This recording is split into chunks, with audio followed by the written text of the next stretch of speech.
Bonjour les enfants, j'espère que vous allez tous très très bien. Moi ça va. Il fait beau en France, c'est le printemps qui est arrivé. Aujourd'hui, nous allons faire un petit peu de calcul. Allez, bon courage.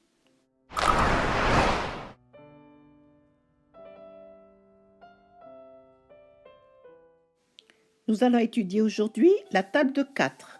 Donc, vous répétez après moi. 4 plus 1 égale 5.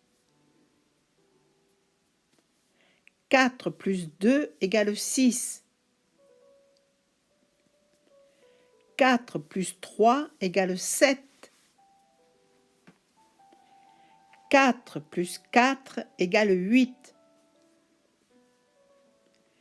4 plus 5 égale 9. 4 plus 10 égale 10. 4 plus 7 égale 11.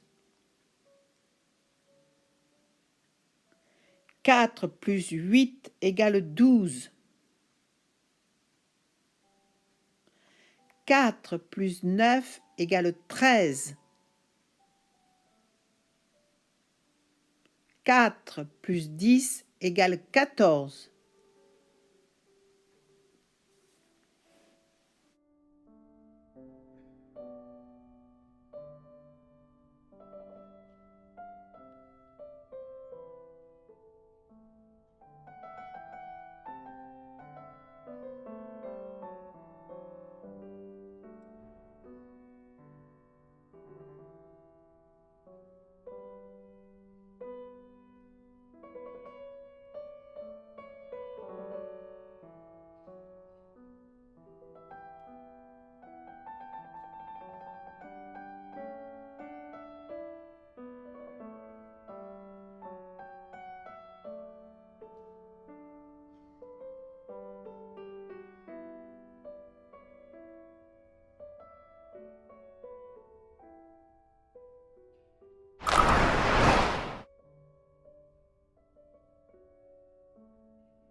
T'en as assez de faire la course? Ce n'est pas ça. Regarde, elles n'ont bientôt plus d'énergie. Faut lui changer les piles.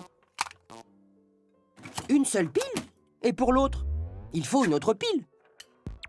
Oui, avec 2 robots, il faut tout doubler. Une pile chacun, ça va pas suffire si on veut finir la course. Compte combien il nous en faut. Il nous faut 1, 2, 3, 4, 5, 6, 7, 8, 9, 10 piles en plus. Et comme il faut tout doubler avec 2 robots, il en faut 10 de plus. 1, 2, 3, 4, 5, 6, 7, 8, 9, 10. Ça fait 20 piles au total. Mais pour trouver le double, on peut aussi faire 1 fois 2, 2 fois 2, 4, 3 fois 2, 6, 4 fois 2, 8, 5 fois 2, 10, 6 fois 2, 12, 7 fois 2, 14, 8 fois 2, 16, 9 fois 2, 18, 10 fois 2, 20. C'est la table de 2. Oui, et pour faire le double de 10, 20, 30, 40, 50, 60, 70, 80, 90... On utilise aussi la multiplication par 2. 10 fois 2 font 20, 20 fois 2, 40, 30 fois 2, 60, 40 fois 2, 80, et ainsi de suite. Ça, c'est facile. Mais comment fait-on pour calculer le double de 14, par exemple?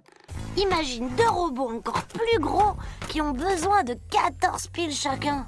Voyons, 14 piles, c'est 10 piles plus 4 piles. Ah oui! On calcule d'abord le double de 10. 2 fois 10 égale 20, puis le double de 4, 2 fois 4 égale 8. Et on les additionne. 20 plus 8 égale 28.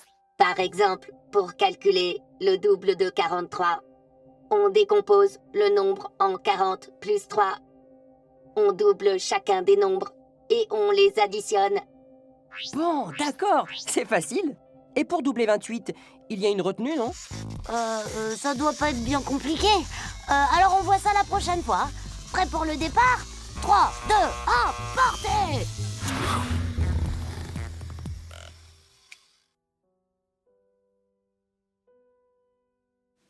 Demande à l'animatrice de te donner un tas de coquillages afin que tu puisses faire l'exercice en même temps que la dame qui fait dans la vidéo suivante. Bonjour les amis, aujourd'hui nous allons parler du double et de la moitié. Ce sont des mots que l'on utilise souvent dans la vie de tous les jours, donc il faut les connaître. On dit par exemple, nous serons 2 personnes, donc il faut prendre le double d'affaires. Ou cette part est trop grosse pour moi, je ne peux en manger que la moitié.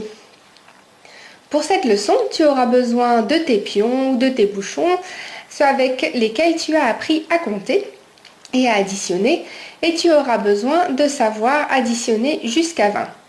Donc si tu ne sais pas encore très bien additionner, il vaut mieux d'abord t'entraîner à l'addition, sinon nous pouvons commencer.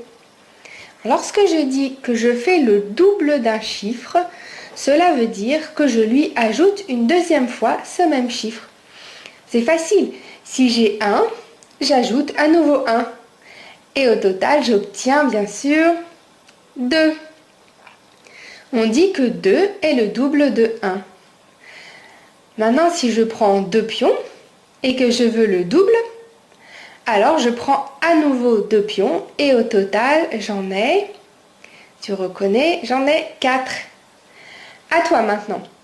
Prends 3 pions et maintenant construis le double. Donc pour faire le double, on prend à nouveau 3 pions. Et donc au total, tu peux les bouger un peu pour reconnaître, tu as donc 6 pions. Bravo. Maintenant, si j'ai 5 pions, donc 5 pions, c'est une fleur magique. Quel est le double de 5? Je te laisse réfléchir. Le double, c'est quand on ajoute une deuxième fleur magique. Et 2 fleurs magiques, c'est 10. Donc le double de 5, c'est 10.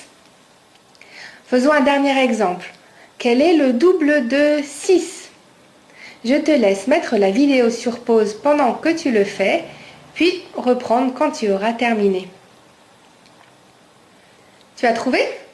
Donc si j'ai 6 pions et que je veux le double, j'en ajoute 6 à nouveau. Et donc au total, j'en ai 12. Voilà, tu as compris ce que c'est que le double. Pour bien t'en souvenir, je te demande de fermer les yeux et de t'imaginer un paquet de pions, par exemple 3 pions. Et on te demande le double. Alors tu vois un autre paquet de 3 pions qui vient s'ajouter.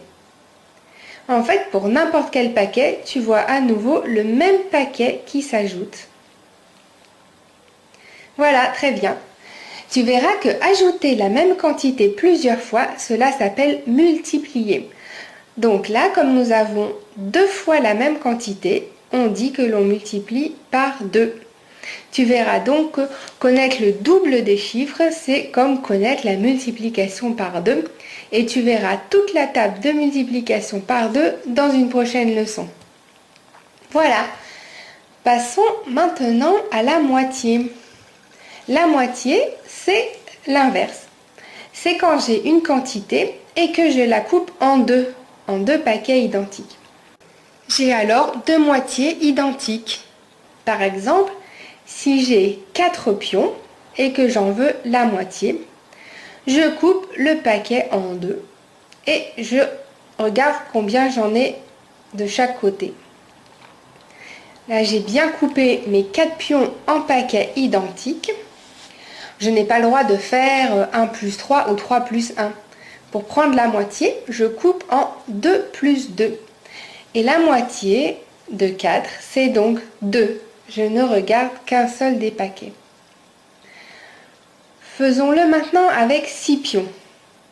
Pour faire la moitié, je coupe en deux de manière égale, donc je dois les répartir comme ceci. Tu es d'accord que j'ai le même nombre de pions de chaque côté, donc c'est bien égal. Je prends un des paquets, n'importe lequel, puisqu'ils sont pareils, et donc je vois que la moitié c'est 3. À nouveau, calculons la moitié de 10 pions. Là c'est facile car je reconnais que j'ai une fleur magique d'un côté et une fleur magique de l'autre. Donc je sais tout de suite que la moitié c'est une seule fleur, donc c'est 5. La moitié de 10 c'est 5. Prenons un dernier exemple avec 12 pions. 12 pions, c'est 2 fleurs magiques et 2 pions. Donc comme je veux les répartir en 2 paquets égaux, je peux mettre une fleur dans chaque paquet et un pion dans chaque paquet. Donc je vois tout de suite que quand j'ai coupé en deux, j'ai 6 pions dans chaque paquet. Donc la moitié de 12, c'est 6. Pour bien t'en souvenir, je te demande de fermer les yeux et de t'imaginer que tu as une quantité de pions devant toi. Pour trouver combien est la moitié de cette quantité, tu répartis les pions en 2 paquets égaux. Donc s'il y a 2 fleurs magiques, tu peux en mettre une de chaque côté. Et ensuite, tu peux distribuer, répartir les pions un par un, d'un côté puis de l'autre. Et lorsque tu as 2 paquets identiques, tu regardes quelle quantité de pions tu as par paquet dans un des paquets. Et tu as trouvé la moitié. Voilà, tu as donc compris ce que sont le double, c'est ajouter une autre fois le même paquet. Et la moitié, c'est couper en deux un paquet. Ce qui est amusant, c'est que si je prends par exemple le double de 2, c'est 2 fois 2, donc 4. Et si je prends la moitié de 4, comme je viens de le dire, on peut le calculer en 2 paquets de 2. Donc la moitié de 4, c'est 2. 4 est le double de 2 et 2 est la moitié de 4. Et c'est pareil pour tous les nombres. 6 est le double de 3 et 3 est la moitié de 6. Alors pour devenir à l'aise avec cela, tu peux aller faire des exercices sur le site réviser.eu dans les leçons du professeur Atout Scolaire et cette leçon s'appelle le double et la moitié jusqu'à 20. Voilà, amuse-toi bien et à bientôt.